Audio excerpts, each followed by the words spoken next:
I find I can't move so quickly these days, but it was a beautiful morning. The sun was shining, not a cloud in the sky. I'd been up since 5 o'clock and had completed my morning chores, washing out some clothes, cleaning the kitchen. As always, I fed the birds in the garden and sat listening to the familiar call of the blackbird.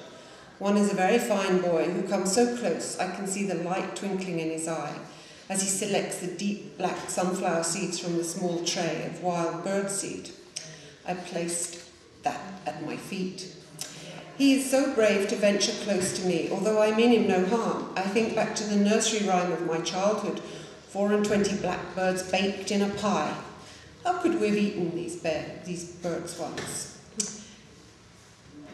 There was this girl standing near the bus stop as I arrived. I rather marvel at the choice of her clothes, large heavy boots coupled with a delicate floral patterned dress and a thick jersey hooded jumper, creating the image of a young woman who's not yet found her style. I smile and say, "Good morning." She turns away and says nothing. 2 minutes later, another girl turns up. This one's wearing a pair of old jeans and similar hooded garment. She's obviously feeling chilly as the hood is pulled over her hair, and that's rather undisciplined. Again I say, "Good morning," and she just looks at her friends and they begin to chatter. I realise from their conversation that actually they don't know each other, but they find various things to discuss, from the latest musical hero to the latest adventures on the TV and his estranged wife. Neither girl appears to be waiting for the bus as they stand far back from the shelter. And as the bus finally arrives, they both dash very quickly to the door and push me to one side.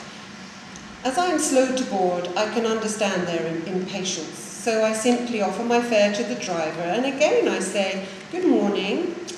Alas, he's too busy to smile and simply presses the button to release my ticket and is quickly engaged in the gears to move off.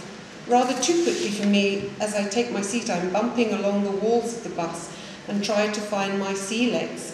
I still have bruises from my last bus trip, so I'm rather reconciled to have large patches of purple and black skin. But no matter. Shall I jump a bit, because it's rather long? She goes out, she does various things, and she's coming home, waiting for the bus again, and I take a step to one side so other passengers who've had long, hard-working days can find their seat. Eventually, I get on and offer my fare, and again, no acknowledgement from her driver when I say, "Good evening," and I'm grateful that this time I reach my seat before he moves away.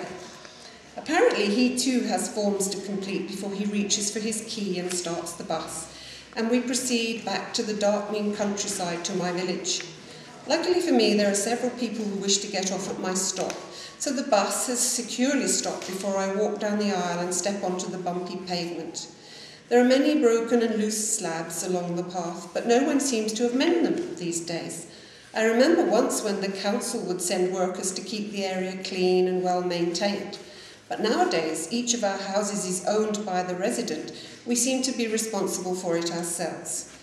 It seems we have to create a downtrodden look instead of the little spick and span street it once was.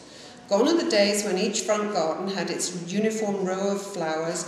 There used to be Mr. Smith with his red, white and blue design, Mrs. Askew with her delicate carnations and beautiful lavender, and my own small space filled with red trailing geraniums and upright salvias. We had such pride in our street once, where we all knew everyone in each house and never felt the need to lock our door or keep the windows closed.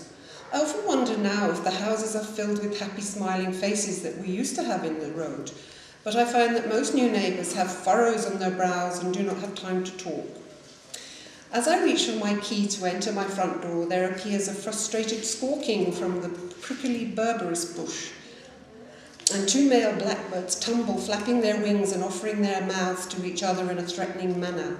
Up and down they jump, flapping their wings and sharply clawed feet, till one decides to explore the next garden. Presumably he's defeated in the Battle of the Birds. "Well, is it time for some supper?" I ask the victor, and pop into the kitchen for an old crust of bread. When I return to the small morsels, I say, "Good night," and although there's no answer for me when the passing group of teenagers are on their way to the local group, they don't speak. Gone are the days when I could turn heads with my silky hair and my long athletic legs. No one here can remember I danced until dawn when I was a new bride, nor can they recall the joy I felt when I gave birth to each of my 4 children. And no one nearby was amongst the small party of mourners who escorted my husband to his final resting place last year. What happened to the spontaneous laughter as I juggled babies and children as we played in the small garden all those years ago? My brain is still racing to complete the morning crossword, and my heart still leaps at the sound of Vivaldi.